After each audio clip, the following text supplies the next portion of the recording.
Recording in progress. Ron Jones here, Jeremy Road Real Estate Group.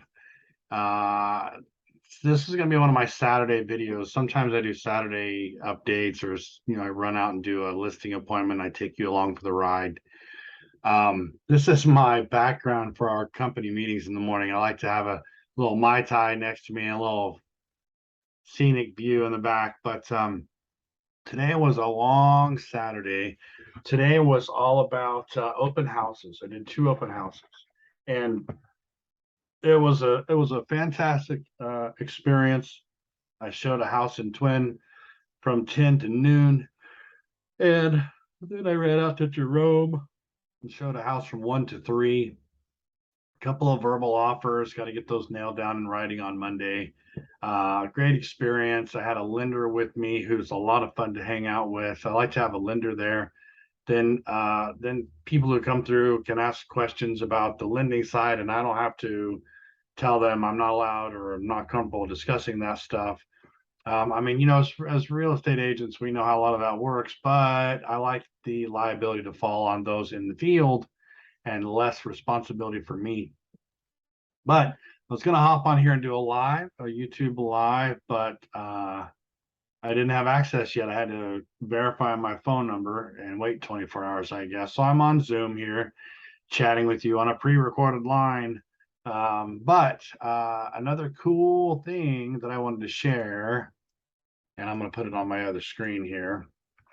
I got, and this is a little back padding, but whatever. If I don't do it, who's going to do it, right? I got the most amazing review on Zillow, and it kind of tells a story, and I thought that story would be fun to share because it kind of covers some things that sometimes you don't want to happen in a deal, and sometimes you do, and sometimes it works out. So here it is. If you go to my Zillow profile, Dr. Ron Jones, and maybe I should open that back up. Dr. Ron Jones, there's a review left on August 26, 2022, from a guy who calls himself Doc Silver Creek. And Doc lives out of state. So there's kind of the first hurdle, right? Is how do we help people from out of state that want to move here to southern Idaho? And Doc had found a lakefront property in a town called West Magic, which is north of Twin by about an hour, which means I'm driving about an hour to go out there, which I gladly do. I do it all the time, an hour in every direction, basically. I cover 6 counties in southern Idaho. Not a thing. Love it. But he doesn't necessarily want to drive from, I believe he was in Seattle, didn't want to drive all the way out here. And I get that. And because I, for one, like to drive around, and for 2, like to see new properties, and this is kind of a ways away, it's not one that I see all the time driving through town, I offer to drive out there and do a video walkthrough, and I upload it to my YouTube channel here, but I keep it private.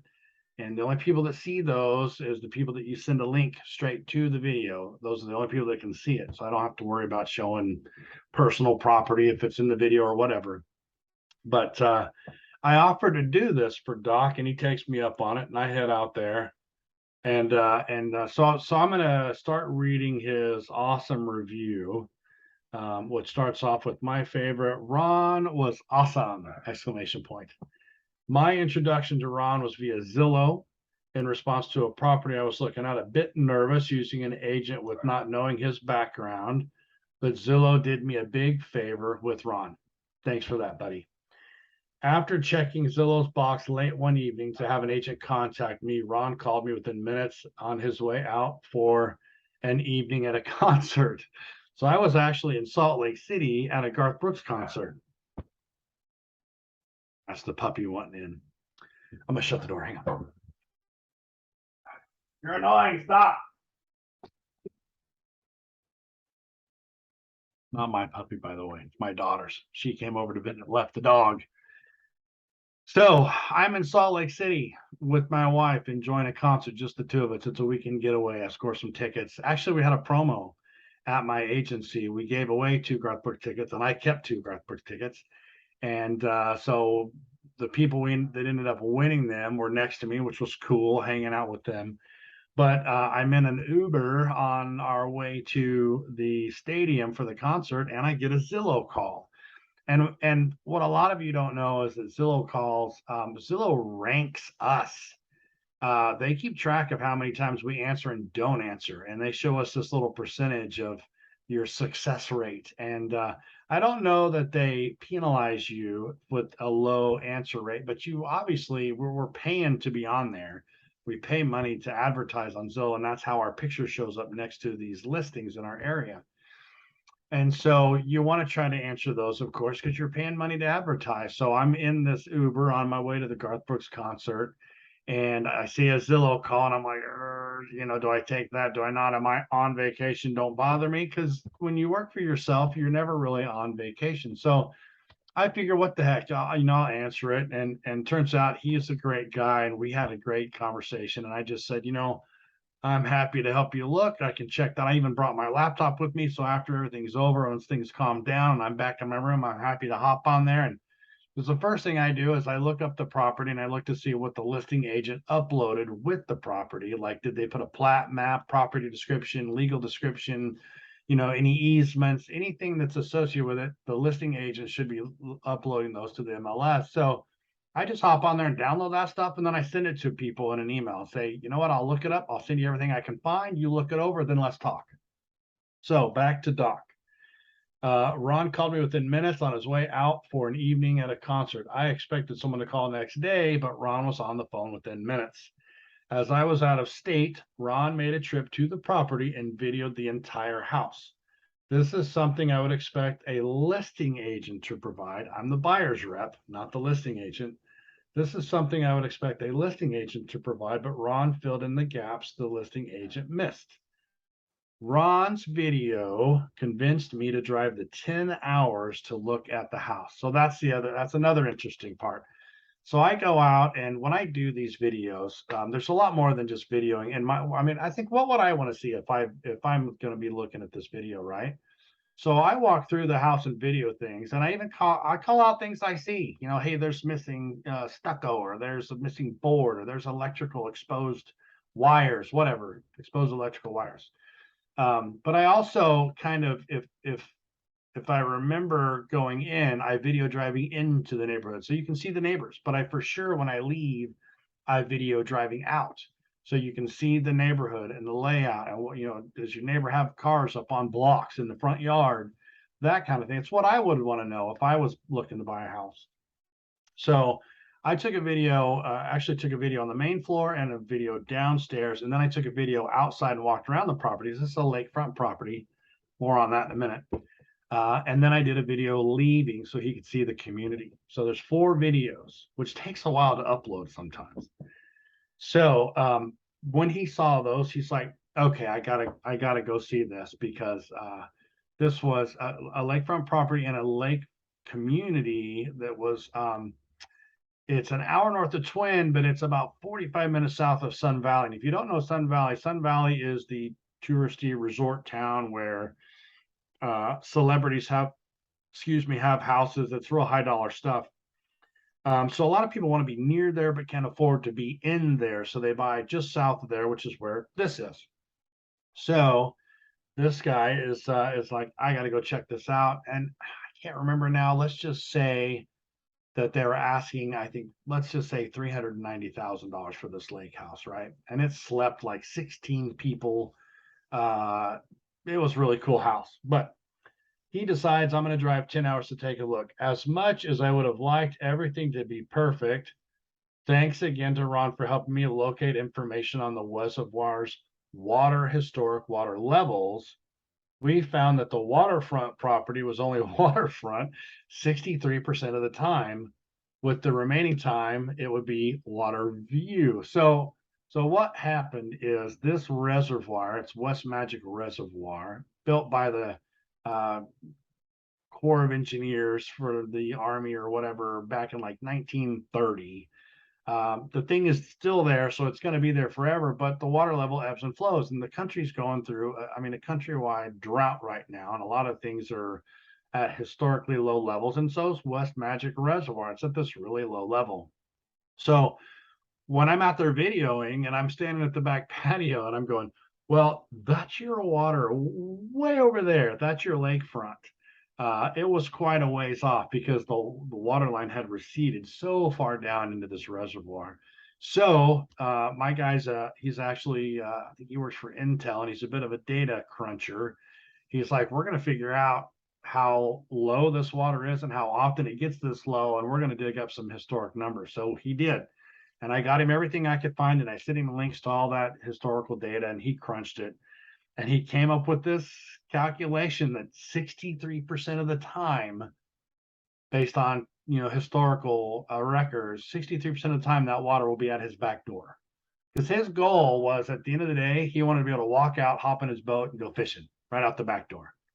But only 63% of the time would he be able to do that if he bought this property. The rest of the time, that water was going to be receded down a hill and it was going to be quite a ways off. Now, there was a boat ramp down by the main store that you could put in at still, and you could still, go fishing and whatnot. But it was kind of funny. He came up with such a specific calculation. 63% of the time, I'll have waterfront, lakefront property. The rest of the time, what do you call it? Water view. It was a ways off. So anyway, we figured all that out, and he still decided that he liked it. But he says, I was very disappointed with this information, but Ron was supportive, and we made a much lower offer because of uncovering this information. So here's what I like to do. When people are on that cusp of not being able to decide, one of the things I like to say is, what would make sense? What is an offer that you made that if the other side accepted it, you couldn't walk away? And he and I started talking about that. Yes, the water's going to be down 27% of the time, but the other 2/3, it's up, and you're not going to live there full time. He's got other houses and other locations. So I said, what would make sense? And this, this one was asking around $390,000. And he said, and this is what real estate agents fear the most, right? One of the things anyway. He said, you know what? Just offer them 275. I think it was 275. And I'm like, that's like over $100,000 cheaper. And I mean, I've offered 30,000 under and had people slam doors or never call me back or whatever, because that's really, you got to be really careful when you're doing that kind of stuff. So anyway, my job is to do, I advise, but in this case, I get it. The guy's like, it's not a lakefront property a third of the time. So how fair is that to pay full value? So anyway, I got out of the way and I did my job and I submitted his offer, and they accepted it. They accepted the offer. And, side note, my boss had been after this. My broker had been after this property, but at the price, he's like, I'm just not worth it. Once he found out, he's like, if I'd have known they were going to offer that, I'd have offered more than that. I'd have taken it. So anyway, Doc here gets a smoking deal on a really great property. And he concludes by saying, the good news, I now have a water view, sometimes waterfront home in a resort area that most people long to visit a few days of the year, and Ron's assistance is what made it happen. Thank you, Ron. So yes, I'm reading one of my own reviews, but it tells a story about the struggles that we can go through on both sides. Is it worth driving 10 hours to look at a property? Well, it will be if I video it for you and you like what you see on the video. So there's a compromise. There's in Keller Williams, we say, come from contribution. It means I'm here to contribute to your quest of finding a home. And if it works out, great. If it doesn't, I still come from contribution. That's my job. My job isn't to talk you into buying a home. My job is to present it and then represent you in the best way possible and write the best contracts that can be written and protect you as best I can. And so here's an out-of-state buyer that didn't know me from Adam. I have a few reviews. He took a chance and I started providing value. And the first step along that way was responding quickly, letting him know I'm available all the time. And then I ran out and did the video. And then I met him there when he came down to do his own walkthrough. And then, after that, he was kind of like, we did the data research. He's like, I don't like the fact that it's not full-time lakefront. And I'm like, I get it. I totally get it, And then I suggested, just what if? what would work, what would make sense, what can you not walk, because now literally this guy can wait a couple years and resell it and make, I won't even speculate, but lots of money on the sale of this house. And so we just talked about what would make sense and what would make it worthwhile, and we took a chance and we threw it out there and it worked. And ta-da! So I just wanted to share that. This my Saturday video. It's a day in the life of, so to speak. It's a real story. You can see the review on Zillow. I had a blast. I got to go out there 3 times and kind of hang out at this resort house in this resort community, because I just had to do different things out there. So I got the, cruise out there. I've got an old 77 Jeep that I love driving. Doors were off, had a blast, headed out there, cruised around, hung out. So that's my story, and I'm sharing it with you on my YouTube channel that I hope to grow into this place where I can share things about this community of Southern Idaho. And if you have questions about anything around here, the towns or a specific home or anything like that, send it to me, leave a comment, and I'll be happy to go out and check it out, and maybe take some video for you and let you see firsthand what that looks like, and then schedule a time for you to come down in person and hang out and see the town. So I'm Ron Jones. I work for the Jeremy Orton Real Estate Group at Keller Williams here in Southern Idaho, and I'm happy to help you out best I can. Hope to see you around. Hit the like button if you like my story. Maybe hit the bell to find out when I leave more stories, and see you around. Oh, and you can get to my site just by typing my name, ronjones.me, M-E, ronjones.me. Take you right to my page.